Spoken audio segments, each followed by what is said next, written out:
Hello there, and welcome back to Snips Adventures. I'm Christy, and if you couldn't tell, I love to read. So, this is going to be just a little fun what I've been reading lately. It's going to include Star Wars, a very popular YA series, as well as my favorite band, 21 Pilots. So, we're going to start off with the Star Wars book, which is Trials of the Jedi by Charles Soule. This is probably one of the most beautiful covers I own. You could have saw me made a few YouTube shorts about this already. This is the last book of the High Republic. They keep on teasing that more is coming from the High Republic, but I don't think we'll see it within these storylines. So this is the end of phase 3 of the initial High Republic phase.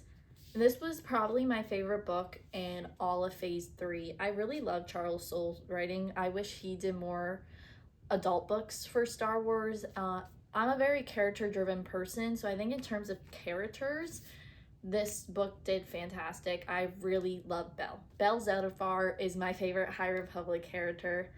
I think he is so awesome. Him and Loden from Light of the Jedi, which you should read, that's the first book of the High Republic, have been my favorite. And I think Bell's just so cool. I also think he's very admirable in what he does. He's very brave, very heroic, but he's also not afraid to sometimes go against what the Jedi Order says. So Bell and Burry, who is a Wookiee Jedi, if that needs more for you to read, and he is the best companion. Like, Wookiees are just the best companions you could ask for. Burry is very kind. He just looks out after everyone, but he's also one of the strongest Jedi, and that's an example of where your kindness doesn't make you weak, it sometimes makes you stronger. So I love Bell and Burry were the highlight of this book for me. I also really love Avar and Elzar. They're cool. Avar is probably one of my other top characters in the High Republic. I plan on cosplaying her soon because they announced BookCon is back. I'm so excited. So I go to New York Comic Con every year. I'll make a video about it this year. And every single time I go to New York Comic Con or any Comic Con, everyone knows how much I love to read, and they're always like, oh, have you been to BookCon? Because it's always in New York City. And I'm always like, no, they canceled it because of COVID, so it hasn't been going on the past 5 years. And I was just like, no, I haven't. And now they're finally bringing it back, so I'm so excited for that. Planning on cosplaying as Avar there. Possibly New York Comic Con, but I want to do something else for New York Comic Con now. But Avar was pretty awesome in this book. And of course, our villain, Marchion Ro. I'm happy that he kind of went his own way throughout this book. He is the head of the Nile, but he kind of has his own path. I don't want to spoil much because this is a very anticipated read for a lot of people, and it is the ending of 3 whole phases in so many books, so don't want to spoil that much.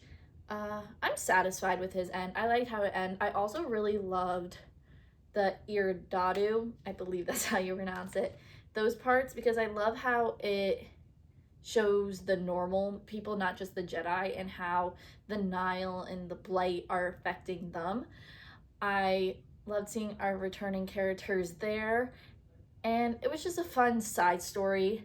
Overall, my favorite book of phase 3. However, I wouldn't say it's a favorite High Republic book, which I know is very uncommon. Phase 3 just wasn't really it for me in terms of the High Republic, but to each its own. I really loved phase 1 and phase 2, but this did a good job. I'm happy with the ending. I am happy it ends now because I know a lot of people would want it to go on and on forever. I was talking to my friend about this today. I just think at some point it does have to come to an end, and it did feel like it was stretching a little bit throughout phase 3, so I'm happy it's at its end, even though that's kind of oxymoric, but I'm happy it's at its end because anymore I'm afraid that it would have really ruined the High Republic. But that's fine. I definitely recommend Light of the Jedi for new Star Wars readers or experienced Star Wars fans. It's great. It's a whole new era, so you don't need a lot of backstory to get into it. And there's so many different ways to read it. Like, if you only want to read the adult novels, you can do that. You don't have to read the YA in the middle grade. They will just add to the story, but you don't necessarily have to read it to understand what's going on. You could only just read the 9 adult novels if you want to.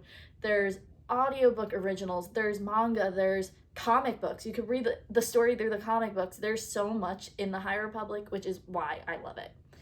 So that was my most recent Star Wars read, and it is kind of bittersweet that it's over. I can't believe it, because I started my Admiral Reads Instagram like a week after Light of the Jedi came out. So the length of the High Republic has been the length of my own Bookstagram, so it is kind of bittersweet. They have allowed me to meet so many people, make so many friends, meet so many amazing authors, make so many fun posts. So yeah, it's a good book, not my favorite. Next up, we are going to talk about one of the most talked about YA series right now, and sometimes you just gotta believe the hype. So we have Powerless, Powerful, Reckless, and I'm currently reading Fearless right now. I know how it ends. I spoil stuff for myself all the time. It's quite bad. I know people don't agree with me on that, but that's what I do. I know how things end, and that's just how it is. Also, if you're going to come at me for the mix matching, I know. I bought Powerless and Powerful in England when I was there last year, and they don't have any of the books in paperback here. So the first book and the novella were so good that I had to run out and get the paperback. I didn't even care about the matching because of how obsessed I am over this series. This is probably one of my all-time new favorite books. I love these books. There's the thing is, sometimes with reading, I think the story's great, and a lot of people are going to say it's like similar to the Hunger Games, similar to this. I just have fun with reading. I'm not going to nitpick everything. I'm not going to get upset. If I like the characters, that's the main drive. I ate this book up. Peyton is a great character. It's not like that all these characters I think are just all great, that it makes me enjoy this series more. There's not really a character I can't stand other than the evil people, but that kind of makes sense as to why you can't stand them. That's just a good written character because you're not supposed to like them. But anyway, I thoroughly enjoyed this book. I absolutely love Kit. If you're gonna come at me and say you hate Kit, I'm gonna have an issue, because I can make a whole YouTube video on why I love Kit, and I think he's overhated. I've never liked Kit for Peyton. So the whole story, for those who have not read it, is there's this kingdom, and in this kingdom there was a plague a few years ago that made all the powerful people have special powers. So each one had their own thing, whether that's setting things on fire, super strength, you get it. The king executes or just gets rid of anyone who's an ordinary. These are the people who were not gifted with the power, and he says that it's because they make them weak. So anyway, Peyton is the main girl in this, and she has been surviving for 18, 17 years as an ordinary. No one knows she doesn't have power. And then there's the princes. So Prince Kit is the older one, and then there's Prince Kai, who is the enforcer. He's kind of the strong one, where Kit is prepared to be the king. And long story short, Peyton ends up saving the Prince Kai, who is the enforcer, and they want to put her in the trials. So in the trials, there's a couple people, and they just fight. Some people die, some people don't. And during this time, Peyton is also working for the resistance, for the ordinaries, and that's kind of how the book plays out. I adored it. I never was a Kit and Peyton fan. I always think Kai and Peyton belong together, but Kit is just such a great character. You could see how kind-hearted he is, and everyone that gets upset about what happened to him is, slight spoiler, big spoiler actually. So if you're gonna read this book, mute myself for like 30 seconds. This guy gets betrayed. If you don't expect him to act, his father was just killed also, who, yes, was a terrible man, but you have to remember that, as they talk about in the later books, he still had that strong connection to his father. There is a reason for him acting like this, and he's not even acting that bad compared to some of the other book people that people are in love with. Cough, cough, the Darkling, cough, cough, so many other people. Kid's not even that bad. And at the end of the day, he's 20 years old. He feels so alone, and he's trying to do what's right. He's being manipulated by people. He's just trying his best, and at the end of the day, he feels like no one has his side, which is a sad thing to say. But I adored this book, and then this book. So this is a book, novella, that takes place at the same time as Powerless for Peyton's best friend, Adina. This book was so good. I wasn't expecting to love it like I did. It was honestly amazing. All I would say is I literally sobbed. I sobbed my eyes out to this. I don't remember the last time I cried over a book, but this book broke my heart into a million pieces. I was shattered. It was so good. It was so good. And then Reckless, which is in the middle of the series. I don't want to say that much about it because I don't spoil this, but I love the way she's breaking it up. Throughout all 3 of the books, it's the same year, honestly, just within a few months, which I love. I think that's really cool. It doesn't drag it out. You feel like you get to know the complete and whole story, which I think is awesome. I'm reading Fearless right now. Fearful. I'm about 200 pages in. I love Kit. I don't want to read the end of it. Wink, wink, if you know, you know. I'm afraid that book is also going to emotionally wreck my heart. But it's so good. I adore these books. I think they're great. I think they have enough story and enough substance, but they're also so easy to read, which I think comes with the YA title. So it makes it fun to finally be able to get that fantasy feel that you want and the great story feel that you want without racking your brain reading it. It's a very light and enjoyable read, but with good substance. So the last book I wanted to talk about, don't ignore my big book pile, guys.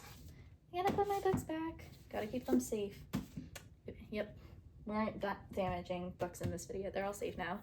Is The Only Band in the World by Ryan Bird.